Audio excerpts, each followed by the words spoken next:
Good evening, welcome, and thank you for joining us for Smashing the Glass Ceiling, Women and the U.S. Infantry and Armor. I'm Stephen Ruckman, Deputy Director of the SNF Agora Institute, an academic center and public forum at Johns Hopkins University that is dedicated to improving and expanding civic engagement and informed, inclusive dialogue as the cornerstone of global democracy. I want to thank SNF Agora visiting fellow Grace Park for joining us this evening to share their research with us. Grace is a former United States Army captain who in 2016 commissioned through the MIT Army ROTC program into the US Army Signal Corps. They joined SNF Agora as a visiting fellow last November and have been working on a project exploring the diverse experiences of women who integrated into combat roles in the US Army and the lessons to be drawn about when and how we succeed and fail in reaching toward the democratic values of equality, service, and shared sacrifice. Before getting into Grace's presentation, it's helpful to offer some brief background about the role of women in the US military. Women have served in various unofficial capacities throughout US military history, from the Revolutionary War and beyond. Although until recently they were confined to certain non-combat roles and segregated into the Women's Auxiliary Corps, they have contributed meaningfully to American warfighting efforts. In 1994, the Department of Defense codified the ban on women in combat. In 2013, then Secretary of Defense Leon Panetta lifted the ban on women in combat, but continued the exclusion of women in certain roles, notably as infantry, armor, and special operations soldiers. Then in 2015, Secretary of Defense Ash Carter opened all combat positions to women, and thus women were formally allowed to join the infantry and armor branches. Soon after, in 2016, the first female infantry and armor officers commissioned, and by 2017, most had joined their units. It's against this backdrop that Grace undertook their project. Grace has spent the last year at SNF Agora conducting in-depth interviews with 16 of the women who were part of that first class of female infantry and armor officers. This evening, they will be presenting excerpts and analysis of those interviews and sharing their insights into the tribulations and the victories of these barrier-smashing women and what their collective experience means for the US military in the years to come. Grace's presentation will last for about 40 minutes, and then we will turn to you for your questions. During the program, feel free to keep your camera on if you'd like, but just please keep your audio muted. And you can submit your questions via the chat, and then Grace will call on specific people to unmute and ask their questions live. So Grace, I'm very much looking forward to learning more about your research, and I'll turn the conversation over to you. Hi, Stephen. Thank you so much for that very nice, very generous intro. I'm also excited to get started here. So I'm going to be using something called Microsoft Sway to be presenting. Okay, I think we have it all set up. All right. So yeah, welcome to my presentation. I'm really excited to share with all of you what I've been working on. So just a little roadmap for you all. So we'll go a little bit into the backstory of why I decided to do this project, the actual project itself, the details, sort of what my hypotheses going into the project was, and then the findings. In the findings will be most of the multimedia clips that Stephen referenced.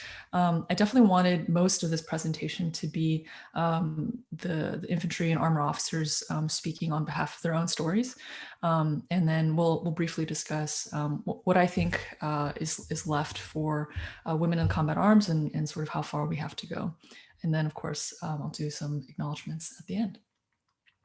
So like Stephen mentioned, there is a pretty fraught history of women in combat roles. And for me, in 2013, I was a college freshman. In 2015, I was a senior when all the combat roles had opened to women.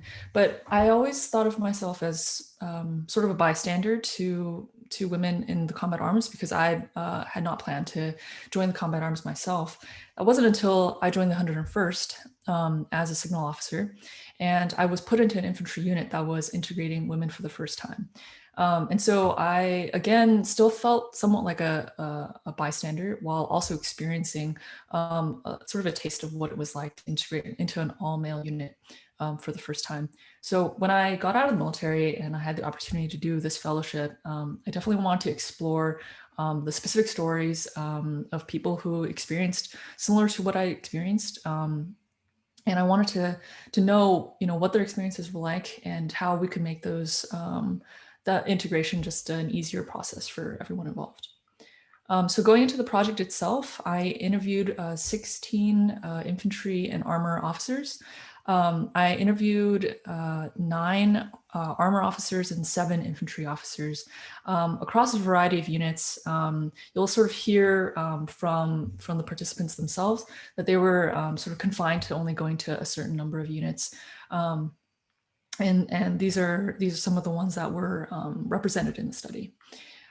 So again, the actual findings themselves are going to be sort of clips spliced together of the Zoom calls that I had recorded with the participants. I did want to maintain their anonymity, especially for those who are still in the military. So I applied some, distortion pitch changes so that it's going to sound a little bit lower, a little bit lower register.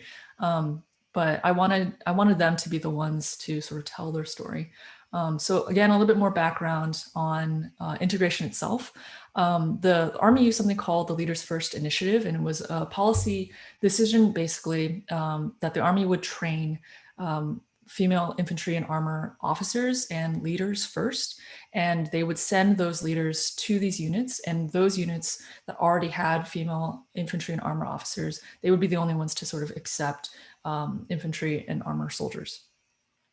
So I would say that there was some mixed success based on the different interviews, but I would say don't take my word for it.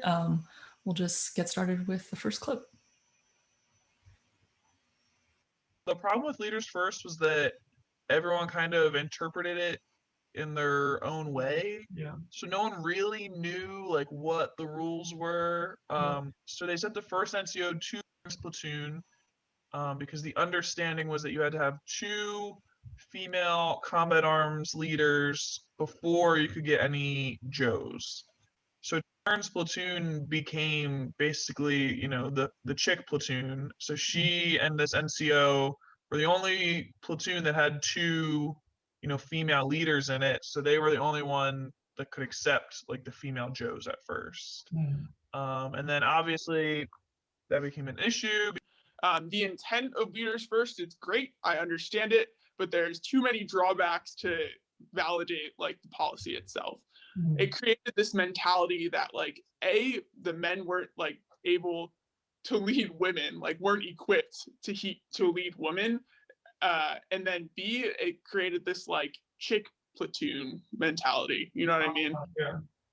Or chick company. Oh, you don't want to go to the female company. That's the bitch company or something like that. Yeah. So the non-adherence to Leaders First I thought helped integrate.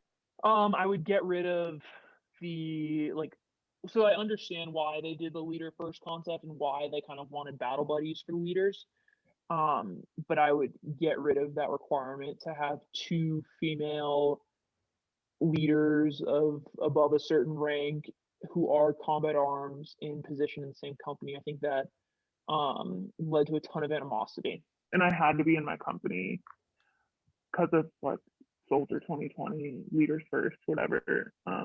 Dustin went to my platoon and kicked some boy out who'd been there for like 6 months and was not thrilled that I was coming to take his spot. Interesting. Was there a sense among the like male lieutenants in the battalion that like you guys were like stealing platoon leader spots? For sure. And I concurred with them. It wasn't my choice. I didn't want to be there. I wanted to go to Ranger School. So one of the reasons my platoon sergeant like hated me so much was because a boy was the platoon leader and they just got back. He only got there like 3 months before as the platoon leader. So he was only in platoon leader time for like a few months. But for some reason, they wanted me to match with that platoon sergeant because he was so strict and so mean. They felt like he was strong and I'd be weak. So they could match us together. So like he could pick up my slack. We didn't even really follow the Leaders First policy because they use my name to meet a requirement. But and they wouldn't like I was offered a job with group to go be like an XO. I wasn't allowed to leave the battalion because they needed my name to be on a company that I wasn't even in anymore. Yeah. So they could say that they were doing leaders first. Just the idea that women were only allowed to go to certain places was absolutely the most aggravating thing for me. They wanted like test pools, like they wanted to see how it would go. Yeah. But it was the most stupid thing because like it made incredibly unequal distribution of women across the army. Like they just totally piled every female in combat arms to like one place, and so you're not spreading it around. Like you need to reach a critical mass, but like it basically was like artificially like it was over. I termed it an oversaturation of women in the unit to the point that we were like we way over tipped it and we created an artificial environment that like never again is going to happen in any of these people's careers. And like so it's not real. It's like not. It doesn't. It like goes beyond. It doesn't normalize it because it's too much. Like normal would be right around 1 in 4 is what we should be shooting for. But like, we went way too far, so we're not normalizing it. We're just creating another artificially fake environment that like maybe we'll get used to, but like won't pay dividends in the future because it's not ever going to be replicated. So that is the leaders first problem. That is how leaders, one of the many ways the leaders first fucked us. It was like on one hand, because my company, the company I was in with was Alpha Company, and we were the only company in the battalion to get females. So like we were literally like the test subjects of how integration was going to go. So like everybody was just watching us at all times, everything we did. And like the guys were given a brief before we came into the unit, and it basically was like, don't touch them because they'll file sharp on you. So in terms of like somebody positively framing the situation of integration, no, they did not do that. They just said, "Oh, hope you survive. Welcome to the team." It was not good. Yeah, so I think from those clips, it's pretty clear for especially the ones that I pulled out, there was a lot of pushback on leaders first and what that looks like. And I think just from the different conversations that I was able to have, just being treated like they were any other platoon leader, any other officer to join the unit, that seemed to have the best effect in terms of having the soldiers follow suit and also treat them normally. And not to mention, I think there was also a significant psychological effect on being watched all the time and sort of being scrutinized all the time. So beyond the Leaders First initiative, I also wanted to take a look at what kind of culture the female officers were going into. And I think perhaps unsurprisingly, I found a culture built on exclusion, and not necessarily based on gender, but based on other sorts of other artificial in and out groups as well, while also, of course, being based in gender, race, and sexual orientation. One of the things that I had sort of hypothesized before starting my interviews was I thought that those who sort of adhered to the norms of the infantry and armor branches, such as those who sort of performed masculinity or adhered to masculinity and whether it was through their haircuts or how they talked or their sexual orientation, or if it was through their hobbies, such as hunting or their interest in sports, I thought that they would perhaps have an easier time with the integration. And I think that was true in sort of a mixed sense, but it definitely wasn't sort of true across the board, and it wasn't always true. I also want to say that I pulled out a lot of the clips that sort of that I saw thematically, but there were also plenty of people that I interviewed who had mixed good and bad experiences that I'll try to intersperse through the project. But in order to sort of tease out the specifics about, the culture that the military is sometimes built on, some of these stories are do skew a little bit more negative. But I do also want to put a disclaimer out and say that people did have positive interactions, and you'll be able to hear about them a little bit. So on the note of exclusion, these are some of their stories that they had to share. 50% of interactions are like harassment. Yeah. I don't mean like sexual harassment. I just mean like harassment of some sort. Like it's literally how NCOs talk to soldiers. It's how how leaders talk to subordinates all the time. It's literally normal. Like I don't think I have to believe that the way it's not normal in other like organizations in the country, but we've like sold ourselves on this idea that it's the only way for the military to survive. And I'm not saying that's even wrong, honestly, but like we'd have to find a way for that to exist without it being like in any way used as a form to like exclude people we don't like. And like you wanted to belong, you know what I mean? This was the culture of the infantry. It wasn't your infantry. You were new to it, and this is how it had always been. So you needed to belong, and you needed to conform to like what they thought was acceptable. And if you didn't, then you were going to be an outcast or something. I mean, in the Army, it's a known rule that you never, like, I would never belittle an NCO in front of my soldiers. Yeah. And he was openly going off on me over the mic in front of my soldiers and my NCOs, to the point where my NCOs are asking why he's talking to me like that. Yeah. They're actually more angry than I am. Basically, just like either he was outwardly picking on you at meetings, or he was like talking bad about you behind your back in a way that soldiers would hear, and soldiers wouldn't respect you anymore. He basically degraded anybody's respect in you. And like when that's happening to you, you almost don't have a choice but to recoil and isolate, because if you don't isolate, like people are just gonna be mean to you, like, and isolate for you. Like they're just not gonna want to associate with you. Yeah, it was definitely isolating, especially like my first few months where I really didn't know anyone outside of the unit. It was definitely an isolating experience, especially coming from like in BOLIC and in ROTC and in college. Like that didn't happen. Like there was no like weird like gender line.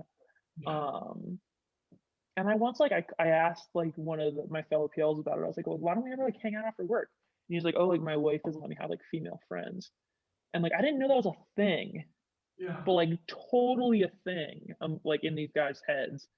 I think a lot of my male peers, a lot of them, I'd say 75%, I get along with guys pretty well. And I made like a lot of lifelong male friends, but I'd say that's only 25% of the population.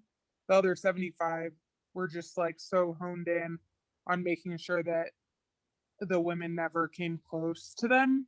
They just wanted like less to do with us. They were like scared when we would do medical training, right? They were scared to like touch the females. They were scared to do like battle buddy carries. They were scared to do stuff like that. So that was hard. And it would be like, basically like creating the in-group, out-group, like pointing out their flaws in front of the whole group, like constantly, like loudly, making them feel like they didn't belong, making them feel like they weren't good enough, not helping them with the things they were bad at. Like if a male soldier, like, wasn't good at like assembling, disassembling the 240, like they'd show them how to do it, help them out, give them pointers, where it's like the women, they would just be like, just do it. Oh, you can't do it? Well, that's because you suck. Like, shit like that. Like that kind of, and that's like just, a small example. Like probably nothing that I could walk up and be like, Sergeant so-and-so, you're fucking fired. Like, you're done, get out of my sight. Like, not really, no. It was like, but it was constant little things that like made them feel really alienated. Treated it like it was this fucking glass ball that we couldn't break, and they were so concerned with it that they never gave the women a chance to integrate. They never gave the men a chance to actually lead women and be like, oh, this is fine. Like, we're fine. Everything was just like this big fucking ordeal that was blown out of proportion, and that just was like really prevalent. So I just felt like none of the women enlisted that got there ever really fully integrated into their teams. They never felt like they belonged, and that really reflected on their performance. And the perception of them before they even got there was awful from these sensing sessions. So they just never had a chance. I think the main problem was with the NCOs who had been there for like 15 years and just gone through all these wars and everything and just did not want women there. And I think that's where I felt like the majority of the pushback. I literally had an NCO scream in my face that women shouldn't be there and all these horrible explicatives. And there was an AS3, there was actually another AS3 I didn't mention, but he was just kind of sitting in the back laughing, supporting this guy. The ops sergeant major didn't say anything to him. Our S3 didn't say anything to him. Our battalion commander wasn't around, so I'm sure he would have stopped it. But I got into a shouting match with this guy, and I'm just like, it was just crazy. So and then we had another NCO who was harassing my wife and I for being women and also being gay. And he would like lock my wife in her office and just like kind of corner her and just be like, oh, you need to not be gay, you need to do this, you need to do that. It's just like, who are you all? But yeah, these NCOs were just, I don't know, they were just crazy. I was given the opportunity to take my platoon and an infantry platoon to guard a special forces compound.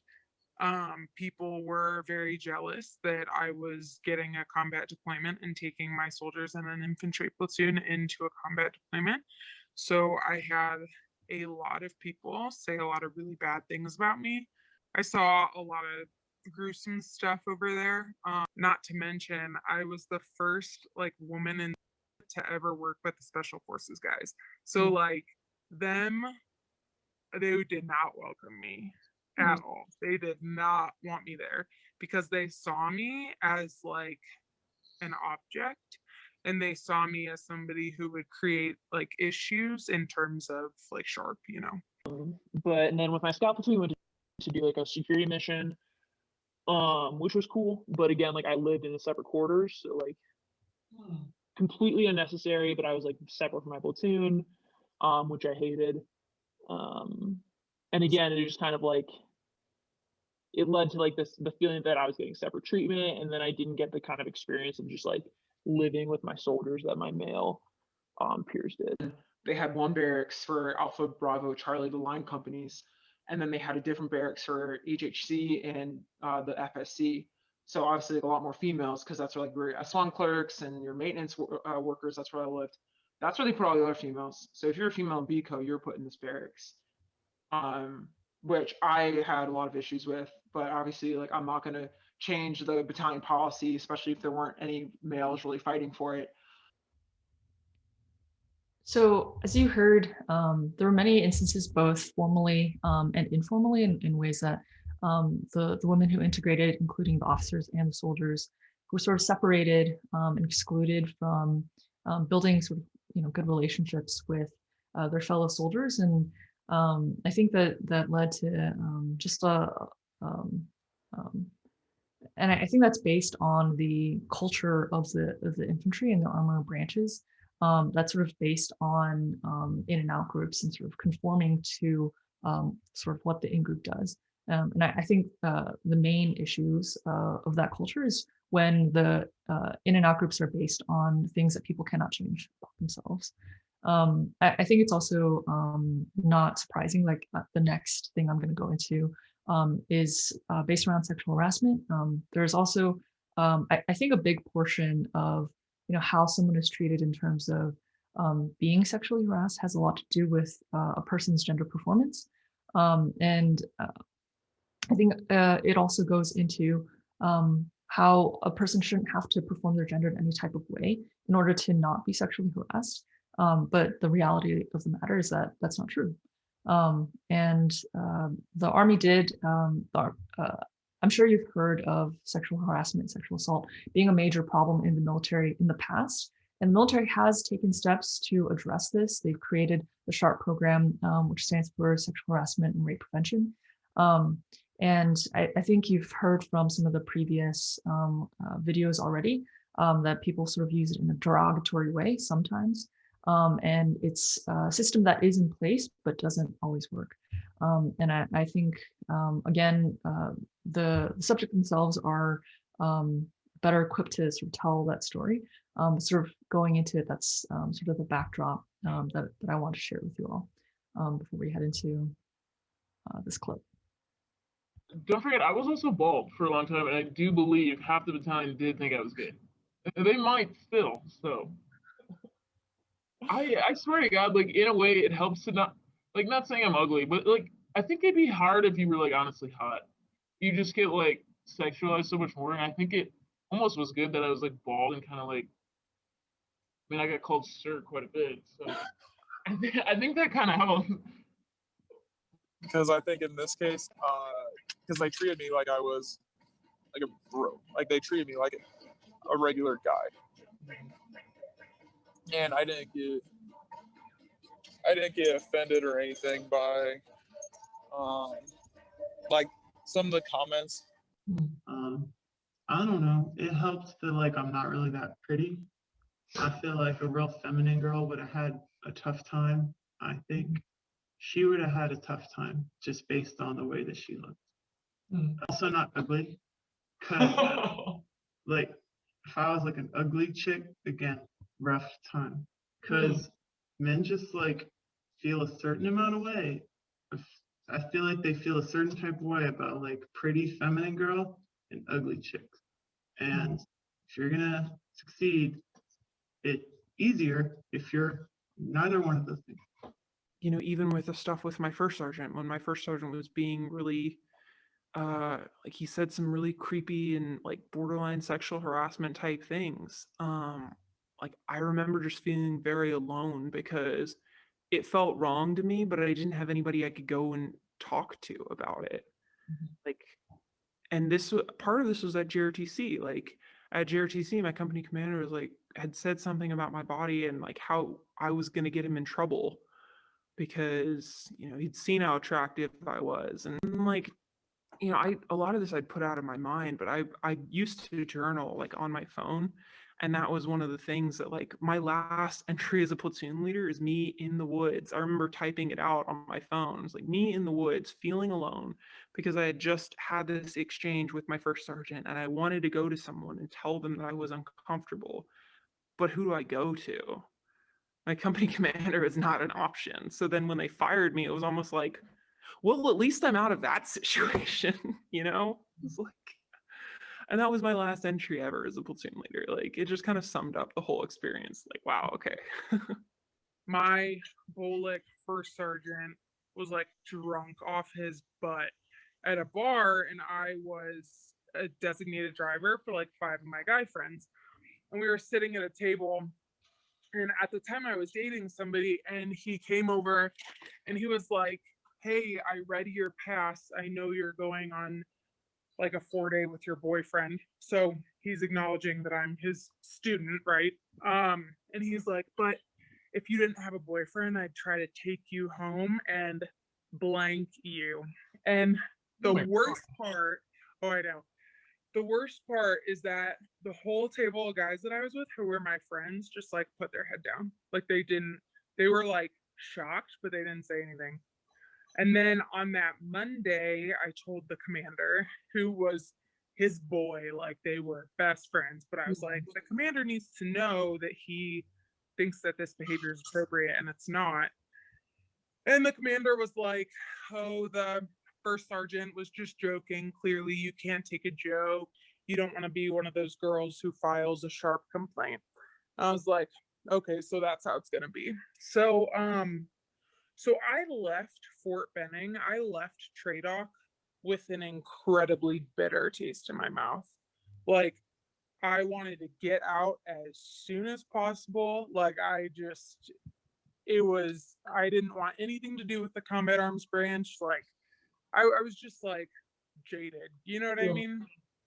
Like the worst, like sexual harassment that I experienced mostly had to do with, you know, senior officers that started out,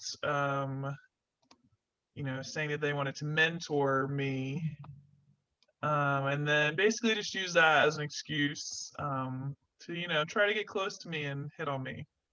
Something that I feel still pretty guilty about that I didn't choose to report.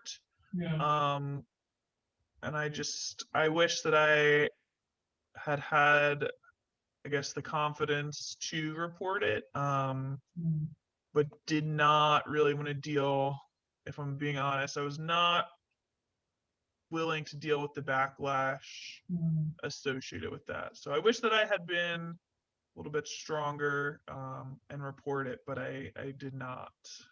We had a case in our brigade where a first sergeant slept with a soldier, and you know what happened? The soldier got kicked out, and the first sergeant got demoted to E7. He was going to get to retire until he did the same thing with the lieutenant, and then he finally got kicked out. But that dude was going to retire. I mean, and he was going to retire with first arm pay. EA pay. But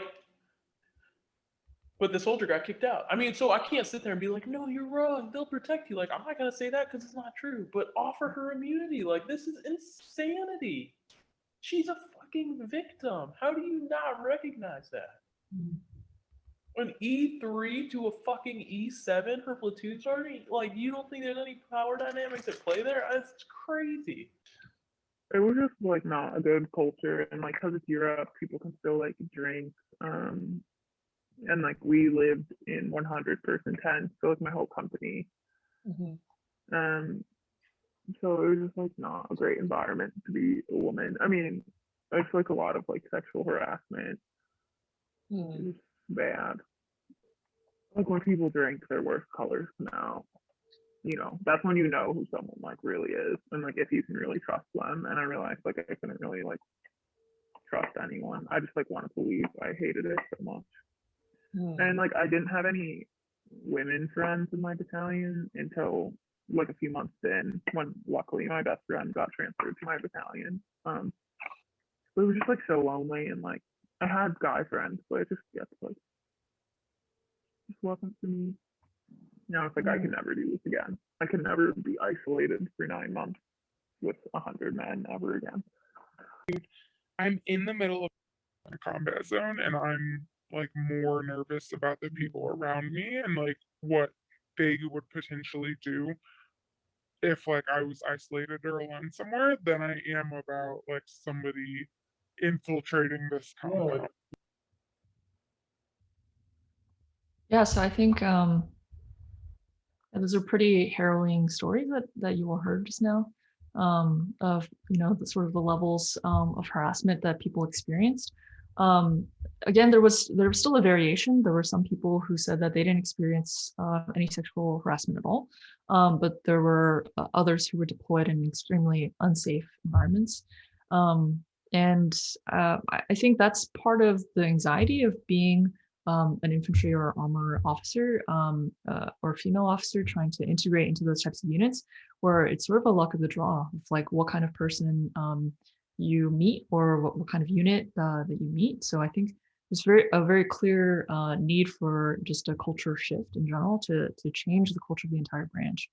And I think maybe unsurprisingly, as a result of a lot of the experiences of the women, only 2 were staying in the combat arms, and 14 were leaving the combat arms. And of those 14, 3 had already left the military when I spoke to them. 7 had been planning to leave the military, and 4 were still in the military, but had gone to rebranch to a special branch or branch details. So, I mean, I think this retention question has always been a big question in the military. There's, hundreds of thousands of dollars spent on training women, and the women who become infantry and armor officers are oftentimes the highest performers in their classes because it's such a competitive branch to get into. And so we are losing our best armor and infantry, our best female officers, just due to the major issues that we faced in integration. But I will say that even in the face of these types of numbers, every person that I asked if they regretted it or if they would do it again, all of them said that they would still choose to do this again. They would choose to be in the infantry and armor branches again. And I think that really speaks to the resilience and what they were sort of able to overcome. And I would say that ultimately, even though some of the conversations that I had did get pretty dark at times or pretty heavy conversations, I would say that a majority of the people that I spoke to were still really optimistic about sort of what lied ahead and in their own ability to sort of overcome, intense hardship. And so I wanted to share some more positive stories that they had to share that just really speak to sort of their indomitable spirits. I'm glad that I was part of that first class that went through and that we were able to go and do that for future generations. And I know there have been a ton of women. I forget how many women have gone through Ranger School now, like 59 women or something. And now people are just passing with flying colors through IBULIC, just nothing. And no one thought that that was going to be a thing. I thought we were all going to fail. So I was happy at least to go and do that and not be a statistic for them to say, oh yeah, like. Yeah, so I'm glad I did it, but yeah, the physical attributes, like just me being hurt now, just for probably the rest of my life, yeah, it sucks, but I think I still would have done it. I don't know that I would go back and choose the same course of action, but I don't regret branching armor. I've had a lot of cool experiences, did a lot of cool things that I wouldn't have done otherwise. And I think I did learn a lot about myself. Some of them, some things I learned maybe made me a little bit jaded, so I'm not sure how great that was, but I don't regret the experience, even though some of it was not the best. Once I got to the unit, I felt like a letdown. Yeah. I felt like I did the service. I felt like I set women after me up for failure.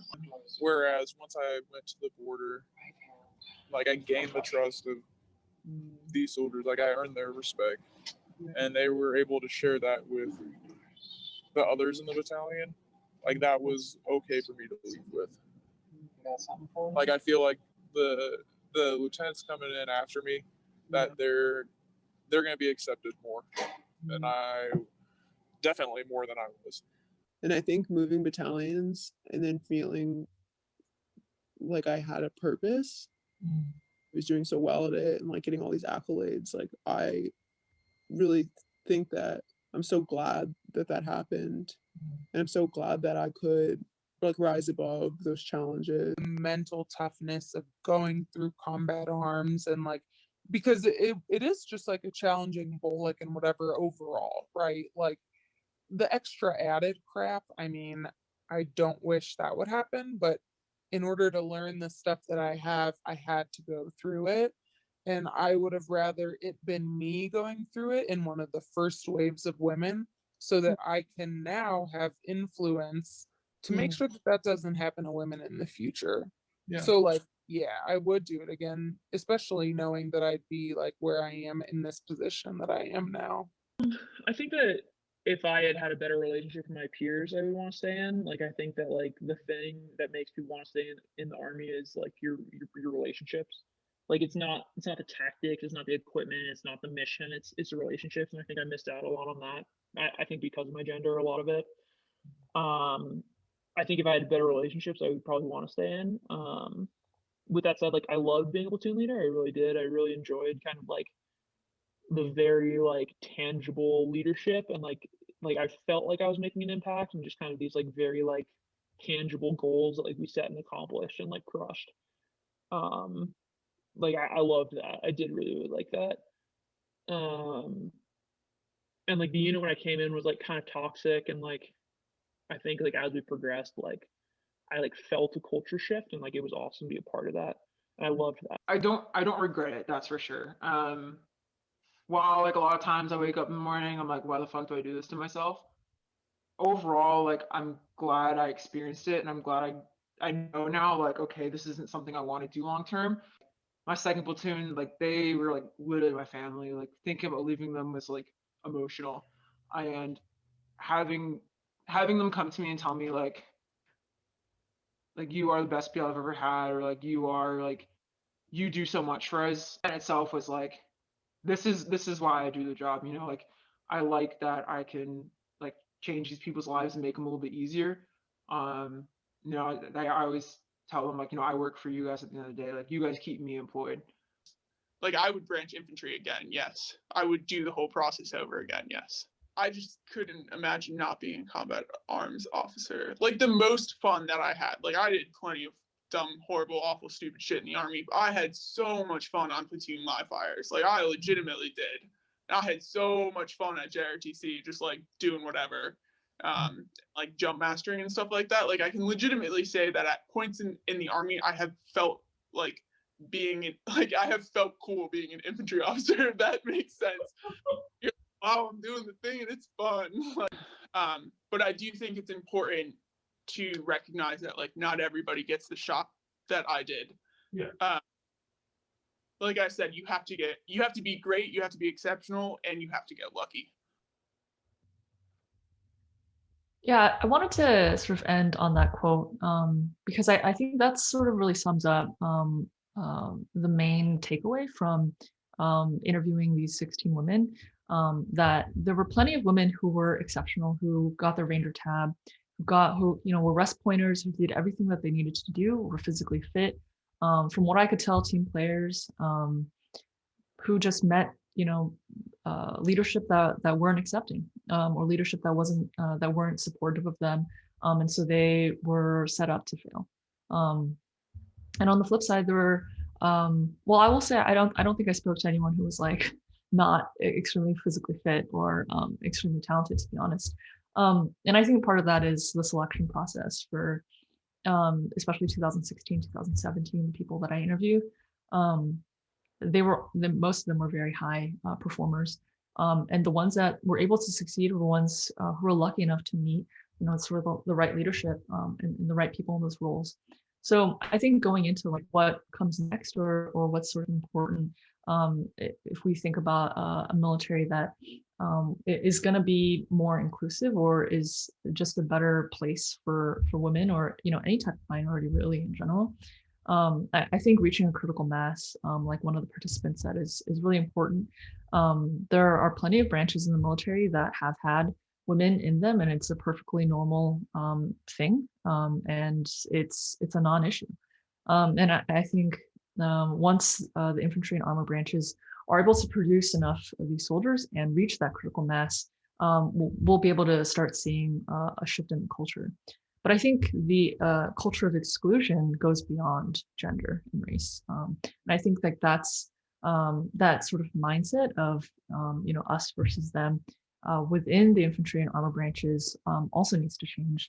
And I think that's an interesting just question of like how do you change the culture, especially one that's been entrenched for longer than the United States itself.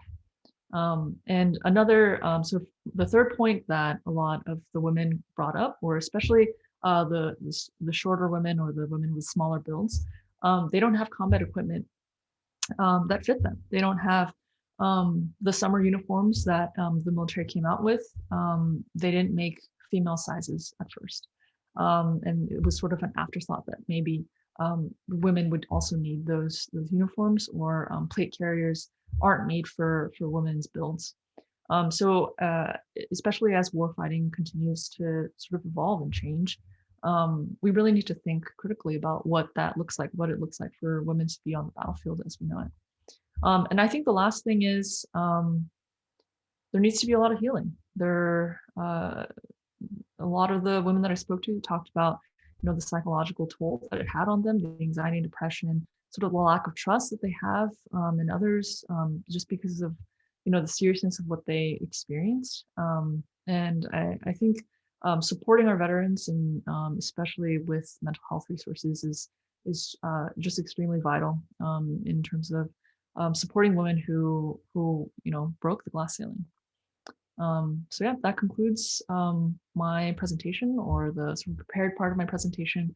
I'd be remiss not to acknowledge Stephen, Catherine Miller, Catherine Pierre for all their support at the SNF Agora Institute. They made this really easy for me, just in terms of all the logistics, but also just being really supportive and helpful, like at any moment. So thank you all so much for all your support.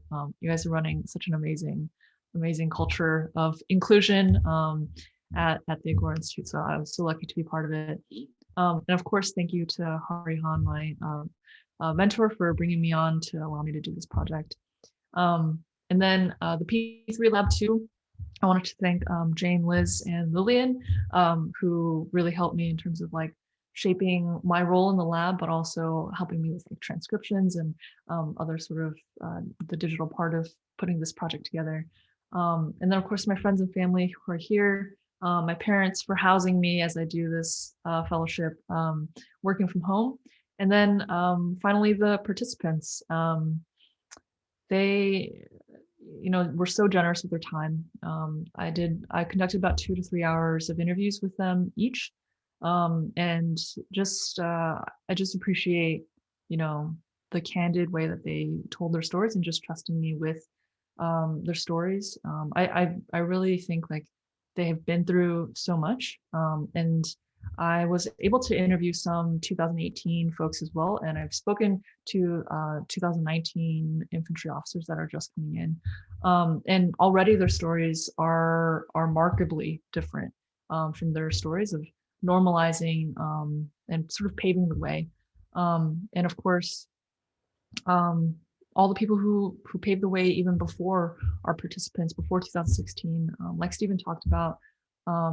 Women joining the military and being part of the combat arms was a fight that lasted, I mean, hundreds of years. And we still have a long way to go. But I certainly wouldn't have had the career that I had in the military without the trailblazers before us. So yeah, that concludes my